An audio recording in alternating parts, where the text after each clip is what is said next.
వల్ల కొంచెం ఇబ్బందులవుతున్నాయి. చెవిటు వస్తోంది, లేతే నొప్పి వస్తోంది, ఏదైనా కారుతుంది. ఇట్లాంటియి అన్నామంటే, మనలో నుంచి వచ్చే వాయిస్‌ని మనం వినట్లేదని. ఇన్నర్ వాయిస్ అంటారు. అంటే, మన మూలంలోంచి నువ్వు ఇది పని చెయ్యి, ఇది చెయ్యొద్దు అని తెలియచేసే ఎన్నో విషయాలు మనకొస్తూ ఉంటాయి. కానీ మనం పట్టించుకోమనమాట. ఆ పట్టించుకోలేనప్పుడు, ఈ నువ్వు నా మాట వినట్లేదు అని లోపల నుంచి తలుపు తడుతున్నట్టనమాట. సో, అలాగే ఇక్కడ థైరాయిడ్ ప్రాబ్లమ్స్ వస్తూ ఉంటాయి చాలా మందికి.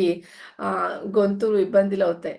ఇక్కడేంటంటే మనము మాట్లాడాల్సిన చోట మాట్లాడకపోవటం, మాట్లాడాల్సిన అవసరం లేని చోట అధికంగా మాట్లాడడం, ఎదుటి వాళ్ళని కాస్త "నువ్వు నన్నింత అన్నావు కదా! నీకెంతకంత అవుతుంది" అని ఏదైనా అట్లా ఒక మాట అన్నామంటే, ఇది విశుద్ధం అంటారండి. విశుద్ధ చక్రం అంటారు. విశేషమైన శుద్ధంగా ఉండాలిది. ఒక్క మాట ఎదుటి వాళ్ళని అన్నామంటే, అది 100 రెట్లుగా మళ్ళీ మనకొచ్చి చేరుకుంటుంది.